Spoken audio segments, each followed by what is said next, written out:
All right, so let's start with the news that we have. What is this? This is my thing only. Yes. Okay. So, five news is what we'll look at. First is about how is this not work? Huh. Is it clear? Can you see it? Anyway, so first is about the ship recycling. Okay. So India had basically set a target for 2030-31. That target we have actually achieved 5 days ahead, 5 years ahead. That is why it is in news. The target was with respect to recycling of the ships. Which ships? You have the INS Vikrant, Indian Navy ships. There are various ships that basically might be inducted into Navy, might be commercial ships as well. So they have a certain lifetime, after which they will be decommissioned. Decommission means they will be stopped to be used. So they need to then be recycled. You cannot dump the ship in the ocean yet. That is going to create scraps. That is going to create a lot of concerns. So you basically recycle those ships. Okay. So India is basically the leading country with respect to ship recycling. Okay. We have achieved that target 5 years ahead. So we look at that. We will also look at how do you recycle ship and what are the issues with respect to ship recycling. Right, there is a vehicle which is made from the scrap of INS Vikrant. Anyone knows that? Which one? They named it V, I think. Right, and then later on called it Victor, Bajaj Victor or something. Yes. So that is made up of the scrap of INS Vikrant. Anyway, that's the first news. Second is the Statistics Day. When is it celebrated? The National Statistics Day. Acha, which month do you think it is celebrated? June or July? June. It is celebrated in June, 29th of June. Like to commemorate whom do we celebrate that Statistics Day? To which personality is it related to? So it's a bit of a factual news. So we'll see that. And then you have SDG National Indicator Framework Progress Report. What is this report? How many SDGs are there? 17 SDGs are there. How many goals are there related to these SDGs?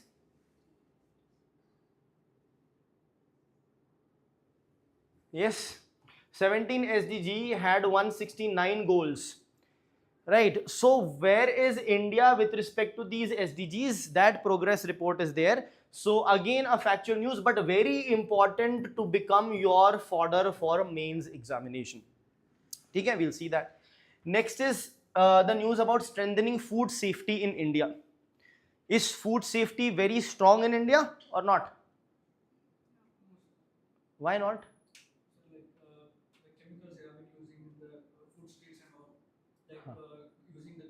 So just the street food. You talked about street food. So street food safety is not good. But if it is not a street food, if it is a branded, then it is good. No, why not? Recently there was news saying they had expired products. So that's it. So 2 months back when the news was not here, then it was strong. Okay, anyway, we'll see that. Next is Pradhan Mantri Krishi Sinchai Yojana. What is this Pradhan Mantri Krishi Sinchai Yojana? What is Krishi? Agriculture. Sinchai? Irrigation. Okay. So Prime Minister's Agriculture Irrigation Scheme is what this is. What is it for? For farmers. Whom it is for is not what I asked. I asked what is it for? It's an irrigation scheme for irrigation facilities. Facilities for farmers, agriculture. What does it aim to do? Provide irrigation facilities where it's not there. That's it. Increase the productivity of the. Decrease the productivity. It is to increase the efficiency of irrigation. It is not just for irrigation, it is for micro irrigation. Right? Its motto is more crop per drop. So you have to have higher productivity per unit of water that you are using. So that is Pradhan Mantri Krishi Sinchai Yojana. These all schemes are 10-12 years old. So now the government is reviewing various of its schemes. Pradhan Mantri Dhan Yojana, Fasal Bima Yojana, Krishi Sinchai Yojana. So all the news schemes are coming back into news because the government is reviewing its performance now these days. Okay? So we'll see that. And the last one, very important news, is reforms to expand the foreign participation in government securities. So I believe we have covered government securities in our class, but not completely. I have not told you what kind of government securities are there, which we will do in financial market chapter, but I will discuss a bit over here. What are these government securities? What reforms they are planning to bring? As a result of which, what impact will it have on the foreign participation? Okay, so let's start with the very first news, that is India becoming the leader when it comes to ship recycling sector. So what has happened? The news is about India becoming world's leading ship recycling nation in 2025.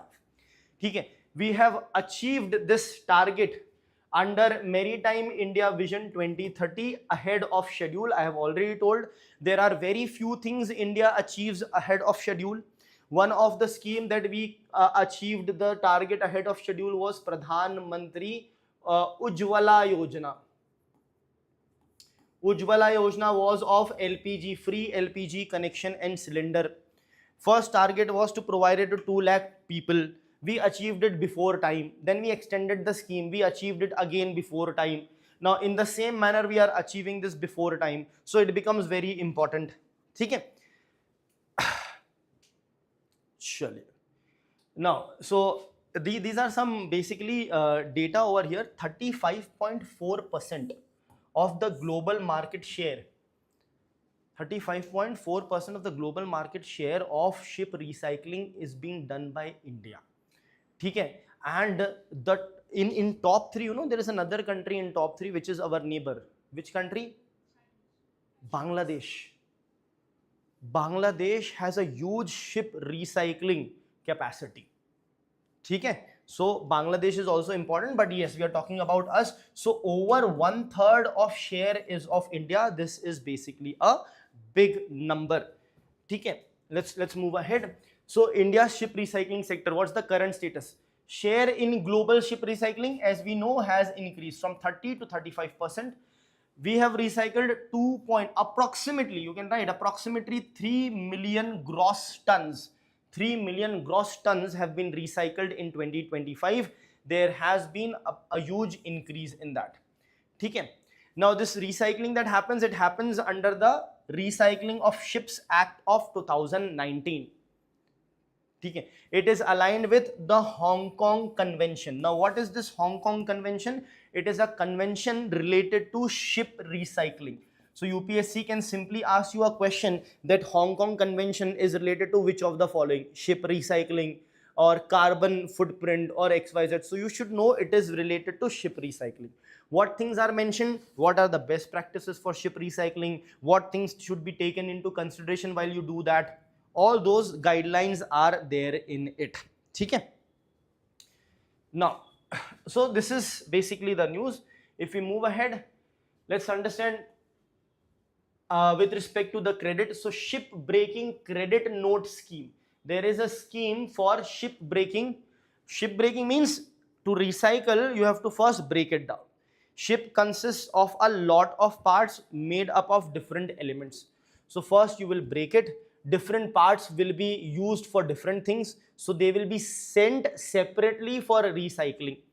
Okay, ship is a very big thing. It will have wooden parts, it will have steel, aluminium, it will have parts which will also be having toxicity in it. So you don't, and it's such a massive thing, you cannot send it together. So you break it down into parts.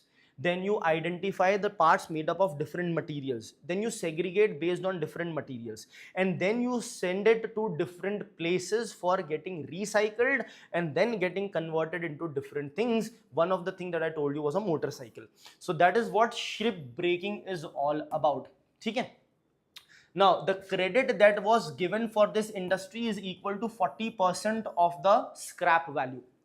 That means if the total scrap value is, let's say, 100 crore rupees, 40 crore rupees worth of credit was invested by the government in this industry. So whenever you are asked about performance or involvement of the government, this is the involvement of the government. Okay? What are the long-term targets that India has? To become top 10 shipbuilding nation by 2030. So we are the topmost ship breaking nation, ship recycling nation, but we have to become top 10 shipbuilding nation by 2030 and top 5 globally by 2047. So these targets are not yet achieved. Do not confuse shipbuilding and ship recycling. This we are yet to achieve, but what we have achieved is the recycling of ship. Okay. More of government initiatives. Another initiative is shipbuilding financial assistance scheme. This is for what? This is for building of ships. So financial support of 15 to 20% of the vessel cost. Okay. So if the cost of the vessel, let's say, is 10 crore rupees, 1.5 to 2.5 crore rupees will be provided by the government. Okay. In today's class to G7, I was talking about the viability gap funding. You want 10 crore rupees, you have 8.5, you are having a deficit. That viability will be given by the government over here. There is another scheme, shipbuilding development scheme. So from the reader, make sure you read about these schemes. Shipbuilding development scheme. Now what does the scheme do? It helps to greenfield shipbuilding clusters. What is a greenfield shipbuilding cluster? That's a good guess. Greenfield. What's a greenfield project? Any? Yes? No. Greenfield projects have nothing to do with environment friendly nature. A greenfield project is a project which is starting from scratch. Nothing existed and you're starting a complete new thing. That's a greenfield project. Brownfield means a project already existed, you are expanding it, modifying it, increasing it. That's a brownfield project. Okay, so this scheme, remember, it's for greenfield shipbuilding clusters. That means the shipbuilding clusters did not exist previously there. It is going to start afresh.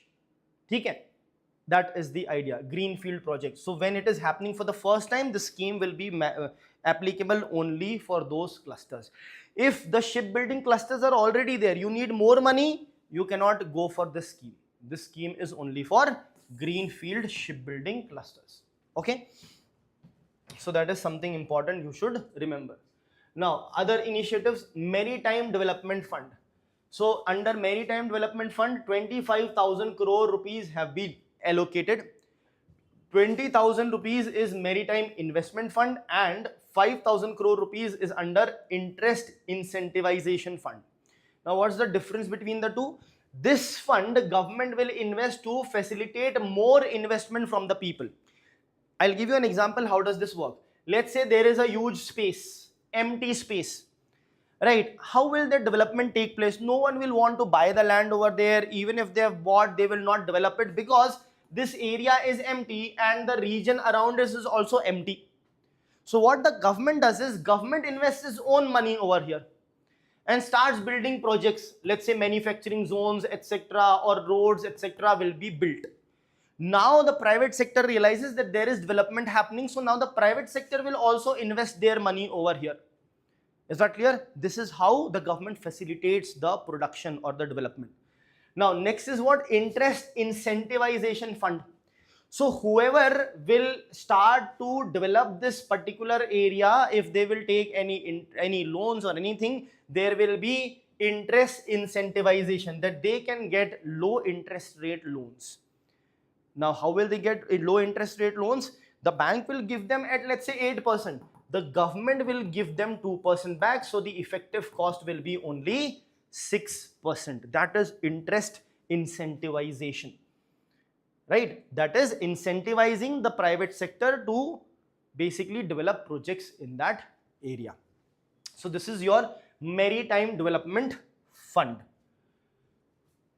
South Korea's role in India's shipbuilding. So there is this voyages framework. Okay. Voyages framework. It is related to what? Development of greenfield shipyard. ठीक है, voyages framework, its name is voyages framework. This voyages framework is related to building of greenfield shipyard, and India under the voyages framework has basically, it has led to the development of India's first mega greenfield shipyard, where it is, please remember the name. ठीक है, they have given some additional things. This is not as such required. Capacity 2.5 million gross tons, potential employment 15,000 direct jobs will be provided. This you can maybe write it in mains, but this is something that can be asked to you in prelims exam. ठीक है. Next, what are the challenges over here? ठीक है. Now, what are the challenges? India's shipbuilding capacity is very less. 0.07 million tons, if you say that, it is basically 0.7 lakh tons. This is our shipbuilding capacity, which is very less. We are building only this much of ship. Why it is taken in lakh tons? See, the idea is building one ship itself is a huge process. It's a long process. Right now, how many ships do you think India has? Indian flagged vessels? Good number. That's a good number. We have around 600 to 700 ships that are present. Okay. Now the idea is we need around, in the coming 10 years, we need around 1500 ships. Okay. So the requirement is huge. So the idea is that we need to produce more. If we do not produce more, we will have to import. Import also requires foreign exchange. So that is a concern. ठीक है. Less than 1% of share of global shipbuilding. India has less than 1% of share in global shipbuilding. In recycling, our share is 35%. But in building, the share is very, very less. That is simply 1%. Yes, that means we would be scrapping and recycling other ships as well. India is also a dump yard for a lot of waste also. You know, if you talk about electronic waste, IT waste, electronic waste, India is a dump yard. Foreign countries dump those waste in India. Why do we take it? Because we use this, the people use it, recycle it and reuse it again. But the issue with that is it is highly toxic in nature. Okay? Anyway, so understand this, that this is an important thing. If we increase our shipbuilding, it will lead to a lot of indirect advantages also. Economic growth, okay, global integration because we can build ship for others as well. Strategic autonomy, we will get autonomy, we can build our own ships. That is very important. Atmanirbharta in shipbuilding, for example. Renewable energy can also be utilized. Cochin Shipbuilding launched India's first hydrogen ferry. Hydrogen ferry means that ship is basically running on hydrogen energy. Okay? So that is green shipbuilding basically. Then employment generation will also be there. So all these benefits can come if you do.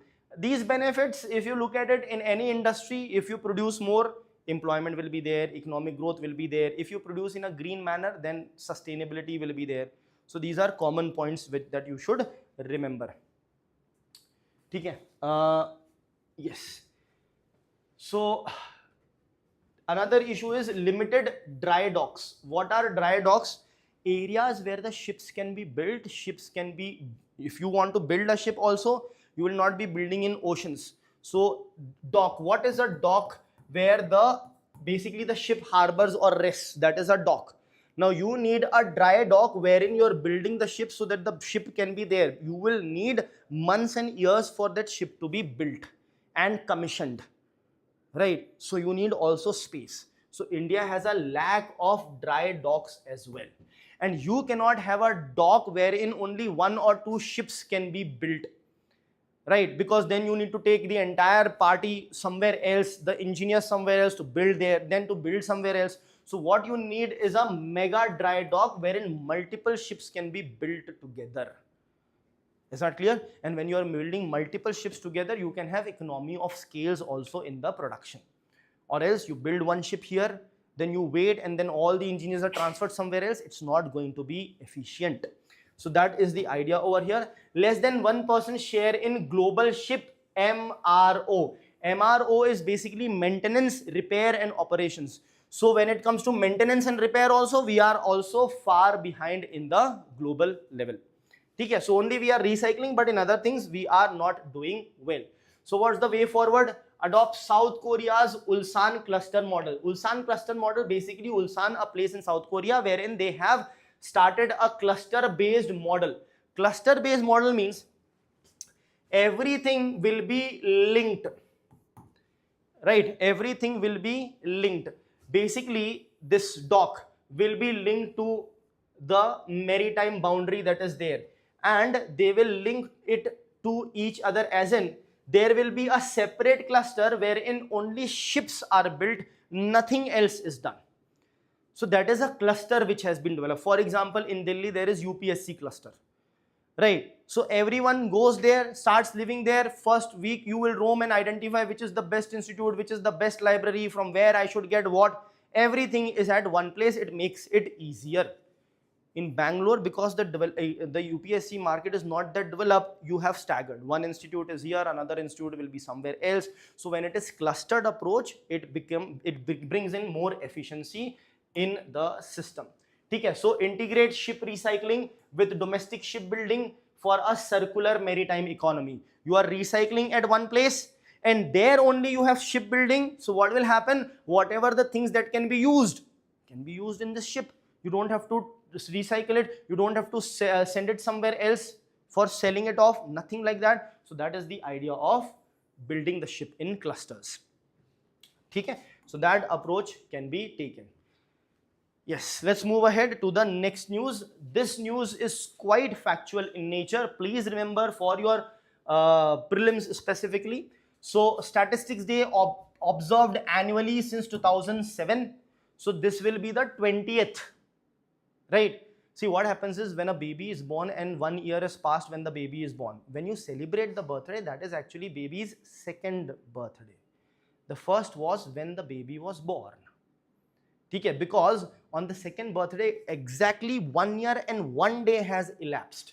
It is 1 year and the first day. So it's the second birthday. So by that logic, 2007 it has started. So in 2026, we are celebrating 20th Statistics Day.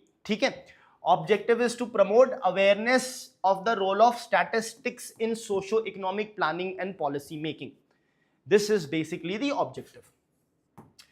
Theme, very important theme, because next Statistics Day will be celebrated after your prelims is done. So for your prelims, this theme is very important.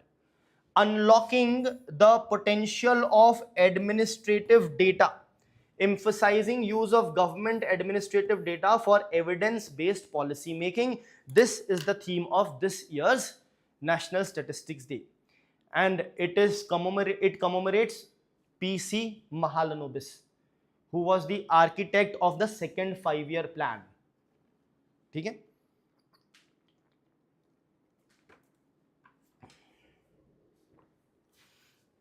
He has, I think, also won Padma Vibhushan. Padma Vibhushan. Let me just confirm. It's Padma Bhushan or Padma Vibhushan. Something is what he has won. Yes, Padma Vibhushan is what he has won. What is Padma Vibhushan?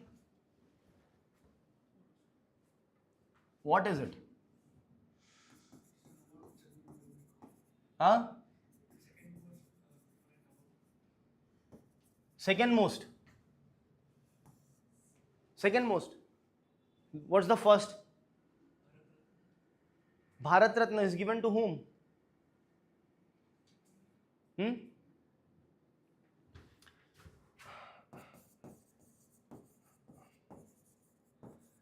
So the awards given to the civilians, basically. So you have, of course, Bharat Ratna is also given to civilians. But yes, you have Padma Shri. These are the 3 Padma awards. These are the awards in the Padma category. 3 awards are there. Padma Shri, Padma Bhushan and Padma Vibhushan. What's the difference?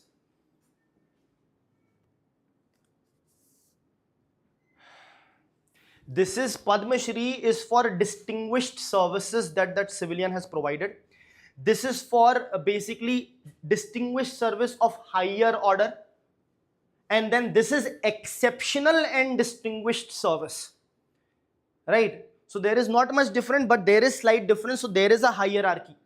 So Padma Shri will be at a lower level, wherein you give an award for someone's distinguished achievement. Then here also for distinguished achievement of higher order. And then over here, exceptional, you simply make it exceptional plus distinguished achievement of the person, right? So this will be of a higher order, that is Padma Vibhushan, and he has received Padma Vibhushan. Okay, distinguished at a higher order, and exceptional and distinguished services provided by that person, by that civilian to the country basically. So that is the awards. PC Mahalanobis regarded as the father of Indian statistics. Very important for you to remember, father of Indian statistics. Okay, and as I said, he has been given this award. This is Padma Vibhushan. This is the award that he has been given. So that becomes important. Also, some additional facts that he was the architect of the second 5-year plan, which focused on rapid industrialization with a special emphasis on heavy industries. Not just industrialization through any industry, but heavy industries. Okay. Then second in the same one was SDG progress report. So 17 SDGs are there. At least the important one we should remember. SDG 1, no poverty. So in this, what is the achievement? Multidimensional poverty has decreased to 15%. See, remember in the class I discussed about poverty, and I said, can the percentage poverty with respect to poverty line be higher or lower than multidimensional? It can be anything. We were thinking that multidimensional poverty might be higher, might be lower, it can be anything. For us, multidimensional poverty is approximately 15%. Okay. Also, if you talk about extreme poverty also you should know extreme poverty has been reduced to 5.3%. And if you want to know about absolute poverty in India is 11% according to Niti Aayog. So this is extreme poverty, absolute poverty, and this is multi-dimensional poverty. Next is social protection coverage. How many people are under some sort of social protection?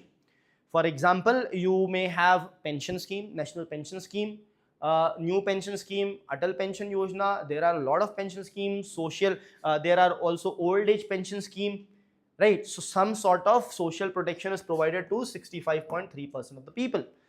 Second SDG is zero hunger.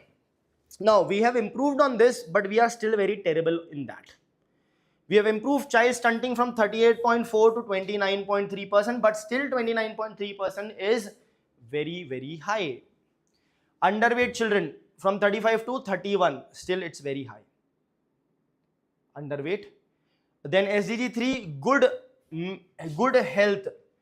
Good health, it's about the good health. So maternal mortality ratio has gone down, infant mortality ratio has gone down, child mortality ratio has gone down. All these parameters has gone down, which is good. So what is your neonatal mortality? Means the death of the children within first 28 days. Infant mortality, the death of the child within first 1 year. Child mortality, the death of the child within first 5 years. Okay?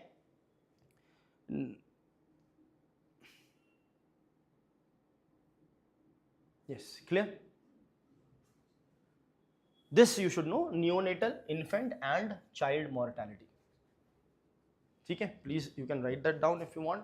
Neonatal, infant and child mortality.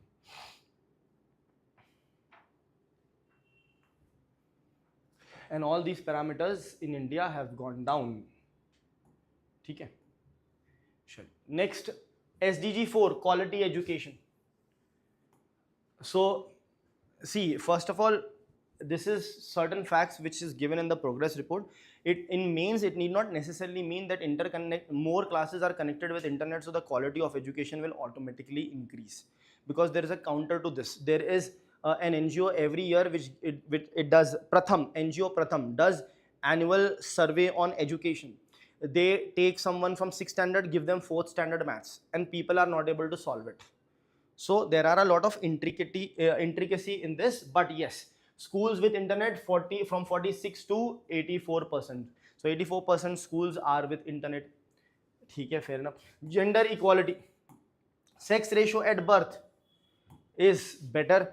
Female labor force participation has increased from 0.43 to 0.52. That means 52% females are participating in labor. Participating in labor means, are they working? What does labor force participation means?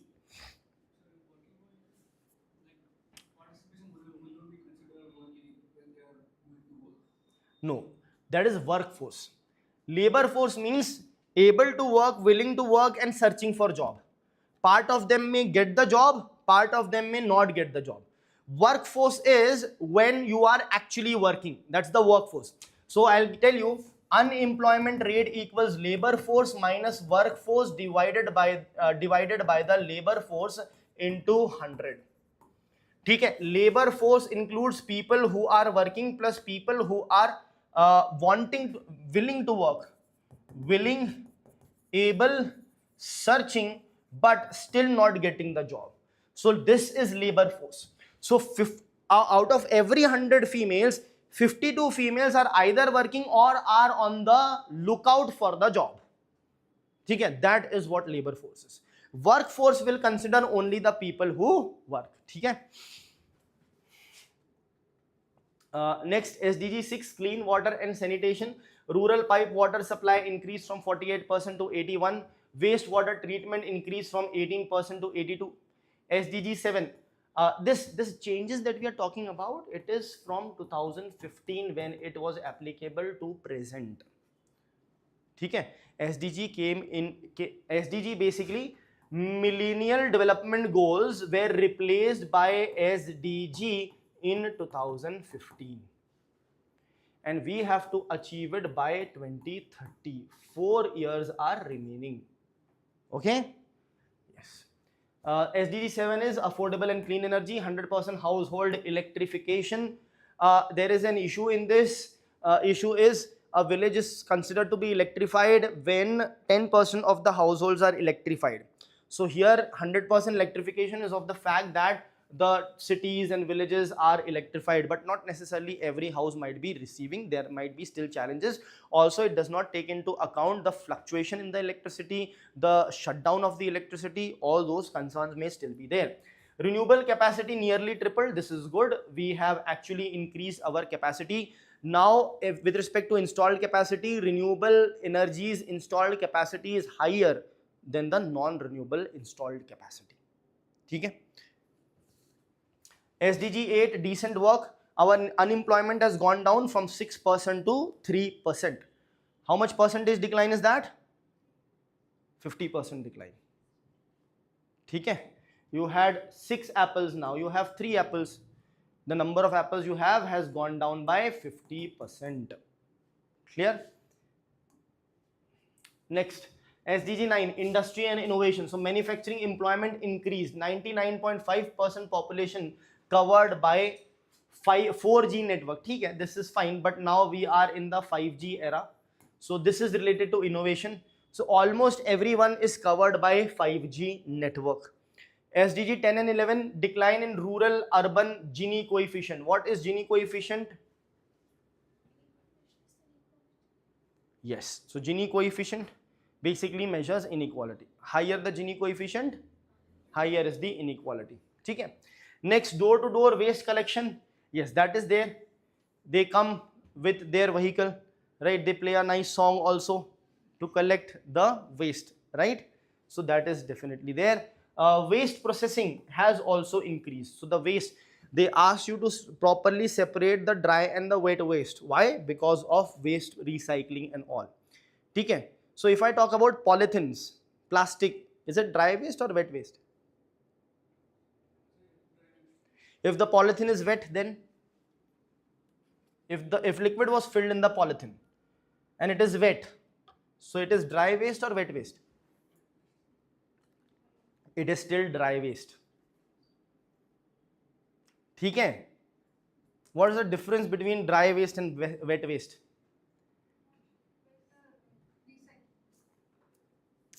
Recycling, तो plastic can also be recycled. Yes, biodegradable. So anything, food, fruits, vegetables, this, that, peeling of the onions, etc. All these are wet waste, right? They will be easily biodegradable. But if you have plastic bottles, cans, this, that, tin cans, Pepsi, Thumbs Up, all these things are dry waste. Okay? They will not biodegrade on their own. They have to undergo a process. Whereas fruits, vegetables and all that, whatever spoiled, you dump it, it will get mixed in the soil, degrade very nicely, make the soil also fertile. They are wet waste. Please keep that in mind. Next is SDG 6, responsible consumption. Recycling plants have increased. Climate action. So this is also important. At least you should know which SDG number is which thing. SDG 14-15, sustainable fish yield increase. This is actually related to the oceans. 14 and 15, yes. So sustainable fish yield has increased. 15.1 is related to environment. Forest cover has increased. A very small increase, especially because urbanization is also increasing day by day. Forest cutting is also happening. So in such a scenario, a small increase is also quite significant. Then SDG 16, Aadhaar coverage. So almost 95% of the people have Aadhaar. SDG 17, merchandise export has increased. Now we have, but still the number is quite small. 1.7% of the global share is there with India. Okay? Not good enough. This needs to increase more. See, we have world's 18% of the population. We should have world's 18% of the exports. It is as simple as that. But we have what? We have 1/10 of that, which is not good. Reason being, we export a lot of low value things. We are exporting rice, wheat. Others are exporting cutting edge technology. 1 ton of rice we export. We don't get much. They export 1000 semiconductor chips. That is the difference. What kind of commodity we are exporting plays a very important role. Let's move ahead next to strengthening food safety in India. So why is it in news? Because recently large scale food poisoning has taken place. A lot of news are coming out. Someone ate biryani and then they ate watermelon and then they died. So people are thinking there is some issue in biryani, some issue is watermelon. People are going crazy. They are thinking that after biryani, if you eat watermelon, you can also die. Right? So it is not that as such. But yes, the issue is definitely there with respect to contamination of the food. Not just the street food, but the fruits, food elsewhere as well, in restaurants as well. Not just that, in packaging, in storage. A lot of issues have, you mentioned about something. What was that issue? Huh. Online ordering Huh. apps, like they had expired products, so like a lot of Expired products, fair enough. That though, when it comes to us, we will check it, it's expired and we send it back. What has also happened is these quick commerce delivery sites that are there. So today is what, 9th of July. If you go to their dark stores where they keep the things, you will see the manufacturing date as 11th July today itself. This has also happened. Why this date? Because on bread, for example, what they write, best before 3 days of manufacturing. This is what they write, and this is their manufacturing date. Right? So on 9th only they are manufacturing bread, on which 11th July is the manufacturing date. So what will happen? It will come to you on, let's say, it will come to you on 14th, or it will come to you on 13th.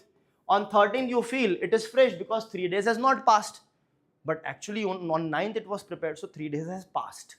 So these kind of manipulative techniques are also there. Not just that, independent bodies are also, or independent organizations, NGOs, all these people are testing the different foods. Right? So the milk and milk products were tested, especially for a bacteria known E. coli. And they found out that the milk and milk products are usually contaminated. So whatever is basically the presence limit should be there. Many products are having 10 times of it. Some products had hundreds of times of the limit that is provided over here, right? In that, Amul Masti Dahi, Amul products which is taken to be, good, and we trust that brand, were also included. When these issues were raised, these brands said that you did not test it properly. So then they retested it in NABL accredited labs. What is NABL accredited labs? This is a government certification to that lab, that lab follows the protocols. So you cannot question NABL accredited labs unless and until in specific case. So they got it tested from there and they got similar results over here as well. But all this is being done by independent people. Where is Food Safety and Standards Authority of India? That is a question. So that is why this particular thing is in news. The guardian of food safety is FSSAI. Many people are alleging that it is sleeping.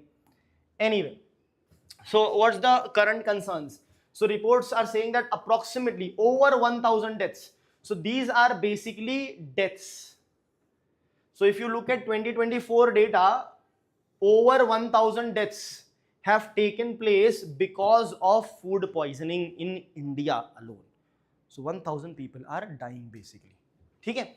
WHO's foodborne disease estimates 866 million illness. 866 million illness means how many crore? 86 crore illness are happening due to food poisoning all over the world, that is, of course. And 15 lakh deaths globally is happening because of food poisoning. Children under 5 bear 30% of the disease burden, of course, because the immunity of the children is less. The adult may survive. Out of 100, 90 adults may survive, but out of 100 children, only 40, 50 or 60 might survive. India ranks, now this is not good. India ranks 15th globally in years of life lost due to foodborne diseases. So higher, the lower the rank, the worse it is over here. So we are 15th. Only 14 countries are worse than us. We are at 15th rank. Okay? Why? Because our politicians fight for what? Whether you should sing Vande Mataram. They do not fight or work for Sujalam Safalam Malayaja Sheetalam, which I told you in the class.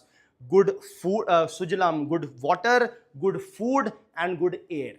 Until and unless that happens, this number is going to probably remain round about this only. Anyway, yes, again, State Food Safety Index, nearly 75% of the states and union territories score below 50 when it comes to food safety. Less than 50%. Even half of surety is not there. So let's look at the state. State of Maharashtra in 2019, it's amazing, but 2023 it's 45. So number is very less, right? The Maharashtra's, I think he's the deputy chief minister. I don't know. Yes, I think that person in the state assembly is saying that people who criticize the government are dogs.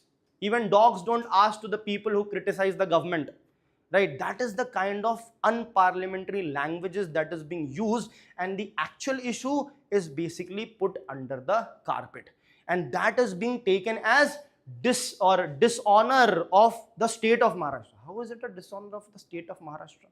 Government is separate, the state is separate. Okay? Anyway, so this is the condition.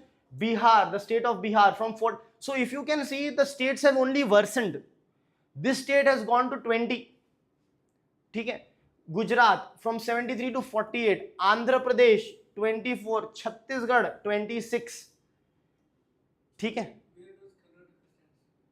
We have taken the 5 worst, not 5 worst, 5 highest decline. Okay? In the reader, the entire thing would be given. But of course, it's better. It's going to be better than this.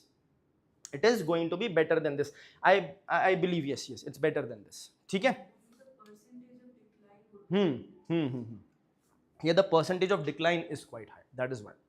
So you can see there's a drastic decline. There's more than 50% decline, close to 50% declines that are there. So states with, they have written steepest index fall, the ones which have fallen. So it can be high, lower also, but I think Karnataka is performing better than these numbers.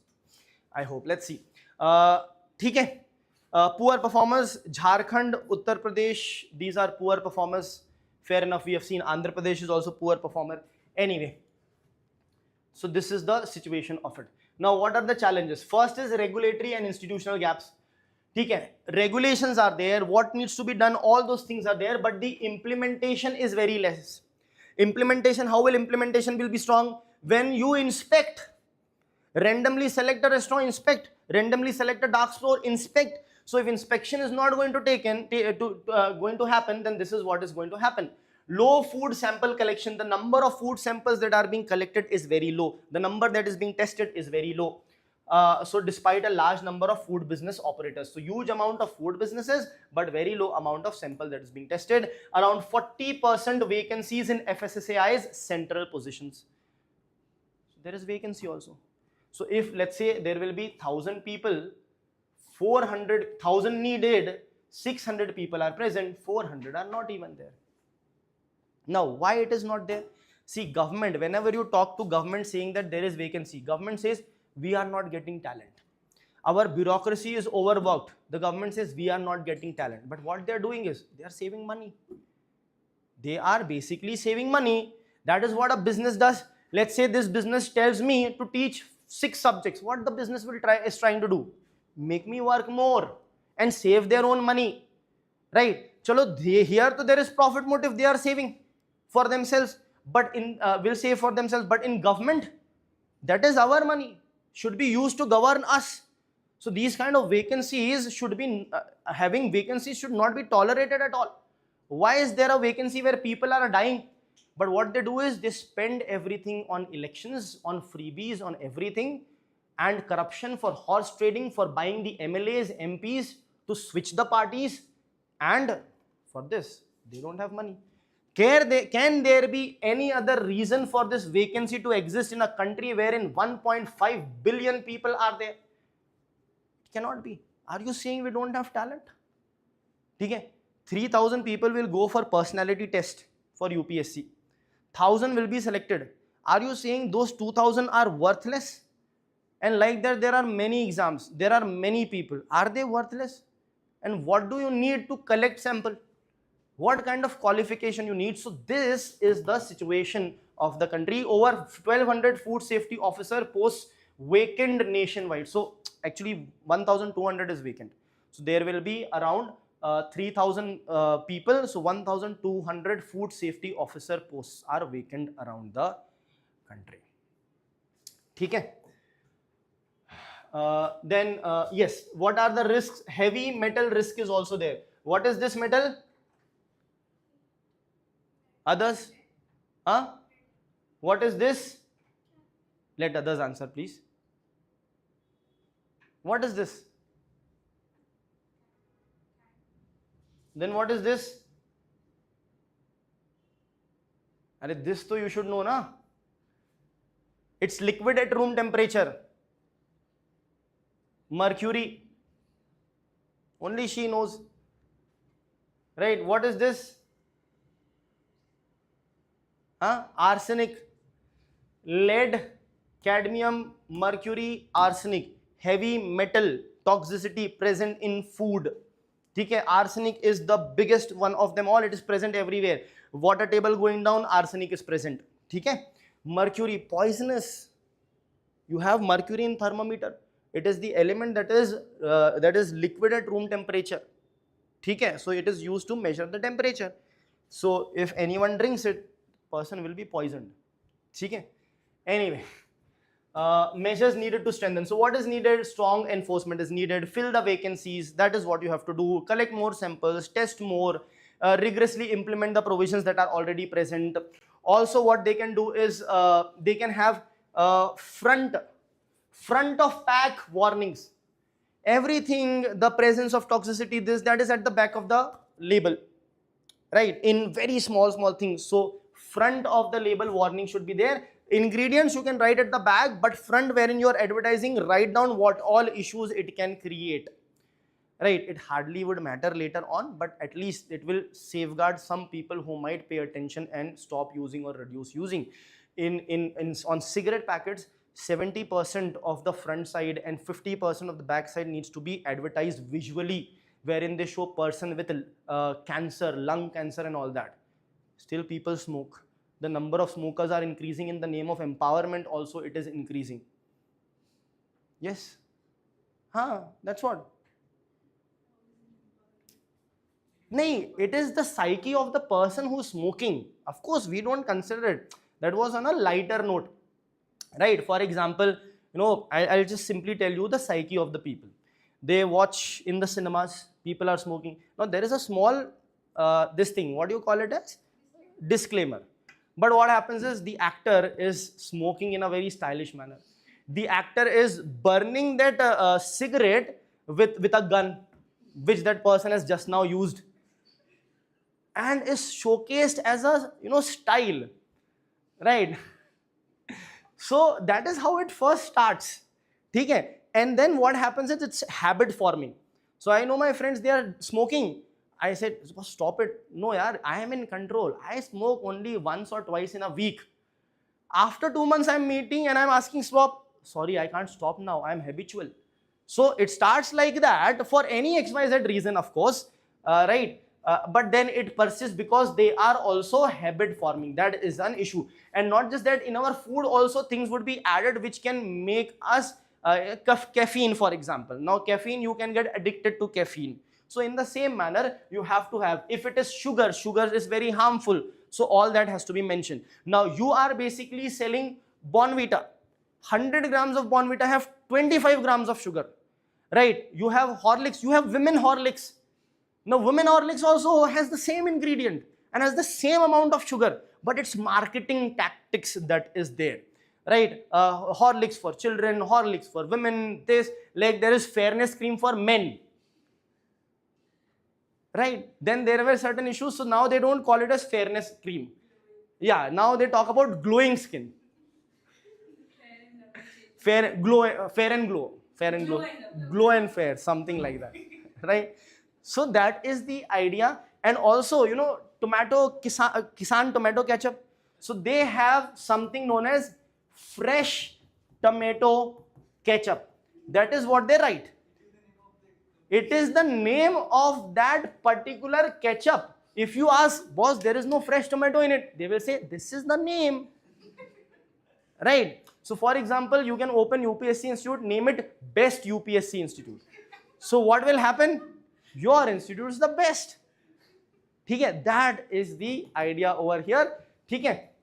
So this is what should be prevented. Prevent misleading health washing. Health washing, they brainwash us to believe that something is healthy, but it is not healthy at all. And then these actors, actresses which are public figures will advertise such that they will drink thumbs up and all of a sudden they are all powerful. They can jump from one building to another building. Okay? And then we like them. People like Salman Khan, people like Mahesh Babu, people like Allu Arjun. So if they are showing these things in ad, people like Shah Rukh Khan, Ajay Devgan and Tiger Shroff, so they start eating Vimal, pan masala. Right? And these actors don't actually have it. Okay? They don't even drink that cold drink which is being shown to us. Okay? So anyway, there can be ethics case study and things over here with respect to misleading ads. The ethical responsibility is on whom? The producer of that ad, the actor, public figure who's acting, or the industry which is company which is producing that. Okay? Everyone will be involved. Who will be more involved? They can ask you that question as well. So things should be consumer centric. They are asking launch a food watch app, geotag food safety violations. So anytime in an app, everything should be there. Any violation, but by any organization, any company, in any product, it should be immediately notified on this app so that we are more aware. Right now, our source of information is what? WhatsApp University, which might at times might not be right also. Okay? So this will play a very important, and not just that allegation. After that, what things were done or not done. Till the time no one does anything, there should be a ticker that nothing has been done by Nestle, for example, when there were allegations in its Maggi product. Okay? So that is what they are talking about. Better surveillance, strengthen the food testing laboratories that we have already discussed. This is a sample. This is not an actual app. That's a sample. चलिए next, प्रधानमंत्री कृषि सिंचाई योजना. So World Day to combat desertification and drought was celebrated. Because of that, this particular scheme is in news. So it was celebrated under the प्रधानमंत्री कृषि सिंचाई योजना. ठीक है, world day to combat desertification and drought. ठीक है, under प्रधानमंत्री कृषि सिंचाई योजना. Now let us understand what this योजना is. To enhance farm level water efficiency, as I mentioned. So the motto is more crop per drop is basically the motto over here. How will they achieve it? They are aiming to achieve it through micro irrigation. This scheme is a centrally sponsored scheme, meaning the center will provide certain funds, some funds from the state government. Central sector scheme are 100% funded by the central government. This is a centrally sponsored scheme, as I said, launched in 2015, so 12 years. ठीक है, चलिए let's see what all the components are there in that. So expand, its aim is to expand micro irrigation, especially the drip and sprinkler. See, when we were discussing in the beginning, some of you said increase irrigation. Yes, increase irrigation, but irrigation can happen through what? Channels or canals can be there to provide irrigation. There is a well, there is a motor, you can take a pipe and simply flood the farm. That is also flood irrigation. But in Pradhan Mantri Krishi Sinchay Yojana, they are talking about micro irrigation. What does micro irrigation do? And that too, the drip one. Let's say this is your sugarcane crop and these are the roots. So what it does is it provides water exactly. It provides water exactly to the roots of the plant, and in a drip manner, drop by drop. If you provide too much, it will not be able to consume. Slowly and steadily it needs to be provided. Not just that, I'll tell you another function of this. If you are using micro irrigation, you can do fertigation also with that. What is fertigation? Along with water, fertilizers are also provided. So when you provide fertilizer with the water, you can dilute it to the exact required concentration. If you simply pour the fertilizer as solids, so you cannot dilute it to the required level of concentration. But using water, you can do that and provide it exactly to the roots. It will save, wastages will be stopped. Not just that, if you just dump the fertilizer, dump the water, rain and all, due to flooding, it might go into the water bodies and contaminate and lead to toxicity. So all that things can be avoided in this case. Is that clear? So these are some additional advantages that are present. So linking of tube well and river lift irrigation with micro irrigation. Tube well means you have this well, you link it to the different fields wherein the micro irrigation techniques are present. Now to provide that, there is a high initial investment which is required, because throughout your field, pipeline needs to be laid. That is where this scheme comes in, and it will help you to lay the pipelines also. ठीक है? How can we fertilize this? Like, how can we send those fertilizers in with the drip? Like, we cannot be able to dissolve them. We're supposed to dissolve them in the water and then. Whatever is the source of your water. So what you can have is, you can have an artificial pond, small storage tank type of.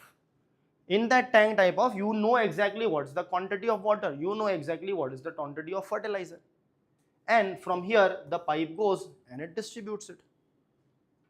Is that clear? Does it make sense? Okay, that is the idea. Shall components of PMKSY. Accelerated irrigation benefit program. So this is accelerated irrigation benefit program. Next is Har Khet Ko Pani, means water in every particular farm. So these 1, 2, and there are few more components. Command area development and water management. What is a command area? See, if there is an irrigation facility, if this irrigation facility is capable of irrigating this amount of field, this becomes the command area of that irrigation facility. Okay, that is the idea. So my command area is what? This classroom of 40 students. Outside this, no one will be able to understand what I am teaching. In the same manner, let's say there is an irrigation facility and it can provide water to this much of field. So this becomes the command area, the area that this irrigation field can actually irrigate. That is the command area. Okay? Surely. We will do these in static topic in agriculture and economics. Then what is the objective? To promote soil conservation, water conservation, rainwater harvesting, groundwater recharge, sustainable watershed development, restore the degraded lands that are there, enhance resilience of rain-fed agriculture, improve agricultural productivity in rain-fed areas. See, the idea of, there is one issue of irrigation.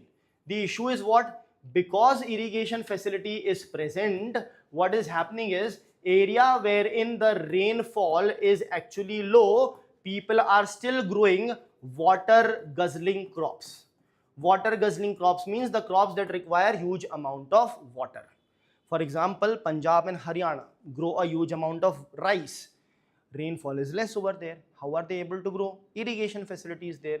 They dig the wells and they take out the water. Irrigation facility is present. So that is also a concern. The river, Indus will flows over there, and which gives much more water for them. It gives the water, but the issue over there is the groundwater. Groundwater, if you are using groundwater and the groundwater table is going down, so what happens next time someone else wants to dig a well, they have to dig deeper. Now the issue over there is that the deeper you go, the more toxicity will come in the soil. So it will make the water toxic. Okay? Is that clear? And also what happens is, if you are using water faster but the replenishment of water is not that strong, so what will happen? Groundwater will not recharge fast. Groundwater will not recharge fast. Okay? Yes. Next is reforms to expand foreign participation in government securities. So government is trying to introduce increased foreign portfolio investor in government securities. So let's understand this now. So what is government security? Government can issue a piece of paper which is a government security to borrow money from the people. Okay? Now when the government borrows money, the government can borrow money from the domestic sources also, and the government can also borrow money from the external sources. Now India's borrowing is predominantly domestic borrowing. Foreign borrowing is less. That is, in one way it is good. Why it is good? Because foreign exchange currency fluctuation is not an issue. You take it in rupee, you give it in rupee. If you take in from foreign and if it is denominated in foreign currency, then the exchange rate risk will be a problem. Right? But why is the government going for more foreign investors in India's government security? Because if, let's say, this is our domestic market, right? It has 100 units of money. If the government takes up 80 units of money, for the private player only 20 units will be remaining. So the private player will have to borrow from outside, right? Is that clear? Did you understand this? No, that's what. Pay attention. If in the market, let's say this is India, over here 100 rupees are there for people to give out as loan. 80 rupees are taken by the government of India only. So will the private sector have enough money to borrow? No, it will not have. That is why private sector will have to look outside India. So that is why the government also wants to attract investment from outside India, so that it does not crowd out the private sector, right? When more funds are available to you to take from, the interest rates will also go down. Is that correct? So the government is trying to attract foreign portfolio investors in the government security market. It is trying to attract foreign portfolio investors to invest money, to give loans to the government of India. That is the idea. Okay? So that if I have the option only to borrow from this class, if I borrow from the class, some students might want to borrow, they may not be able to borrow because the money is over. So what I do, I look for someone outside this class. So if I borrow some money from outside this class, there will be more money for others to borrow within this class. That is the idea. So we are trying to attract foreign investment. This will basically increase the money supply from where Indian government can borrow the money. Now, to increase that, to attract foreign investors, what you will have to do? You will have to make things easier for them.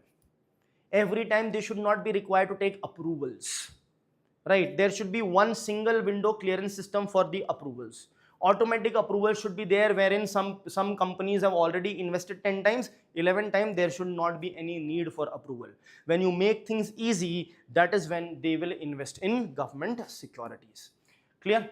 So objective is what? Deepen the Indian bond market, diversify the investor base.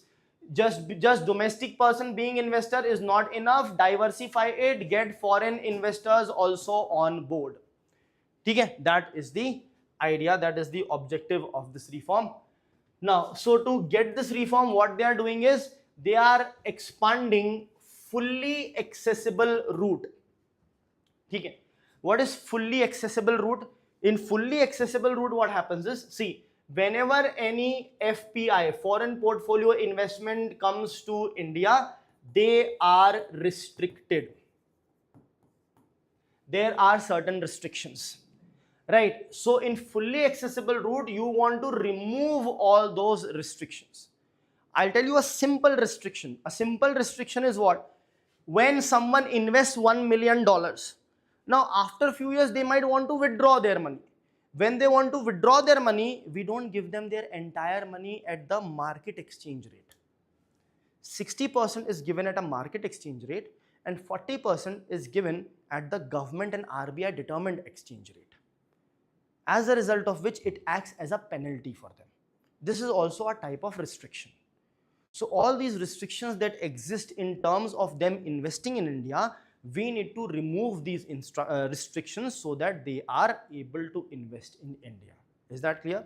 Now, some of the restrictions can be high penalty, high fees, high charges for investing. You invest, when you invest in the Grow app also, let's say you are buying an exchange traded fund. There is a concept of expense ratio. Someone will have expense ratio 0.1, someone will have expense ratio 0.8. What does that mean? That whatever you are investing, 0.1% will go to them as fees for you to invest. And in some of the ETFs, they will take 0.8% of your money to invest. So if the charges are high, you will be reluctant to invest in that ETF. You might be attracted to invest in ETF which has low expense ratio. So fees is also a problem, exchange rate is also a problem, rules, regulations and guidelines also act as restriction. So in fully accessible route, what will happen is it will allow foreign investors to invest in certain government securities without the restrictions, without any restrictions. But you cannot open your entire market fully because that may also create issues of regulations. So you can open some of the government securities which allows full accessibility of investment. That is the idea over here. Okay. Investment limits have not been changed. So these limits, please remember them. 6% of outstanding central government securities. In how much securities will Indian government allow foreign investment? We don't want our market to be completely invested by foreigners only. That is also not good, because there are investors in India also who actually want to invest, and they want their money to be invested with the government of India, which is a safer route rather than investing abroad. So there are limitations over here. You should know these limitations. Okay. What are the expected investors? Target investors, pension fund investors, the foreign pension fund investors. Why we are targeting them? Huge amount of money stored with them. We are targeting them. Insurance companies, sovereign wealth fund, other countries, under country governments funds. We want them to be invested in India.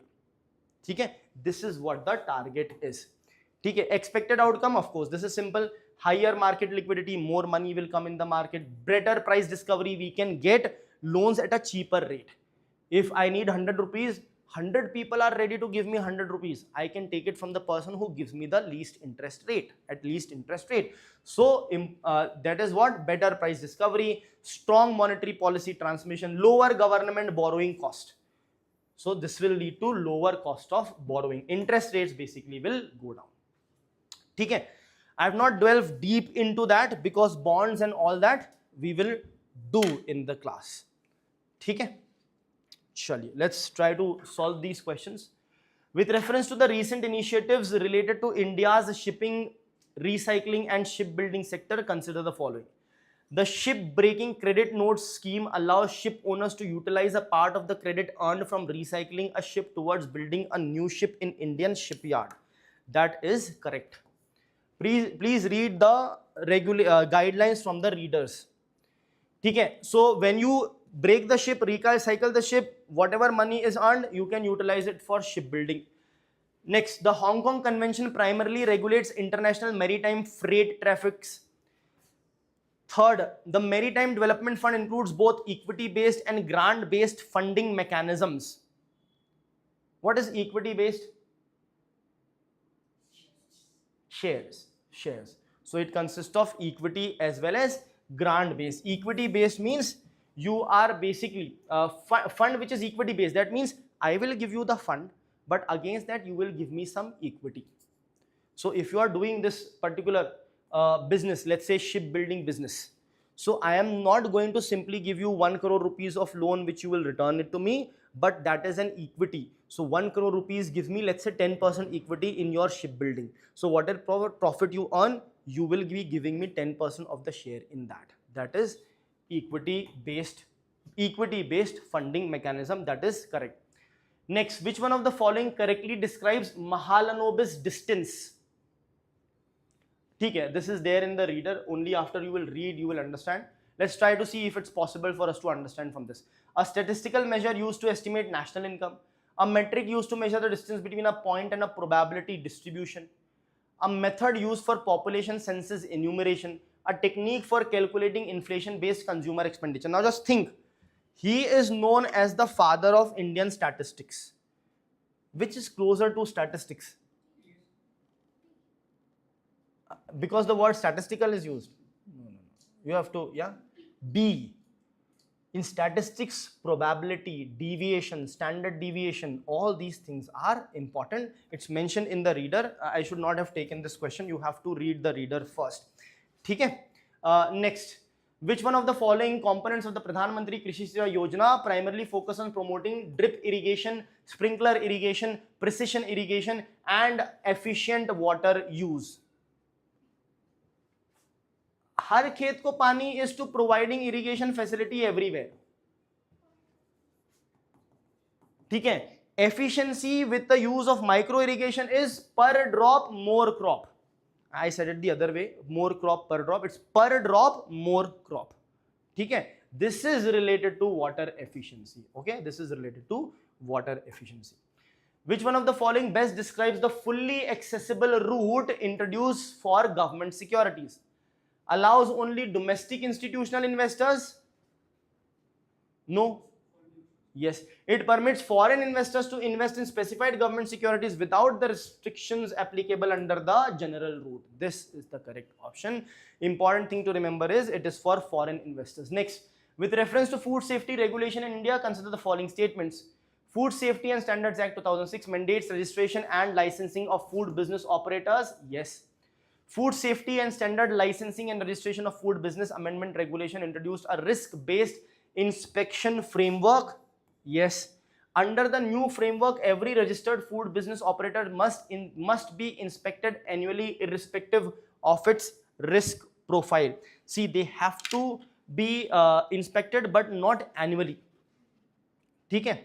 So basically, what happens is whenever there is an audit, you get many restaurants, you will see FSSAI certificate. That certificate will be valid for certain years.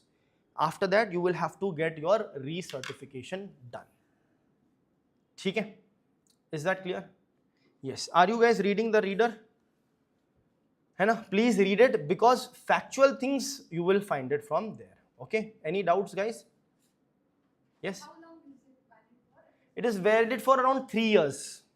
Generally for 3 years. And within that, they can come for random sampling and inspection. They can enter your hotel or a restaurant or anywhere, collect a sample. You cannot challenge that. But your certification and recertifying, that does not happen annually. Okay? Thank you.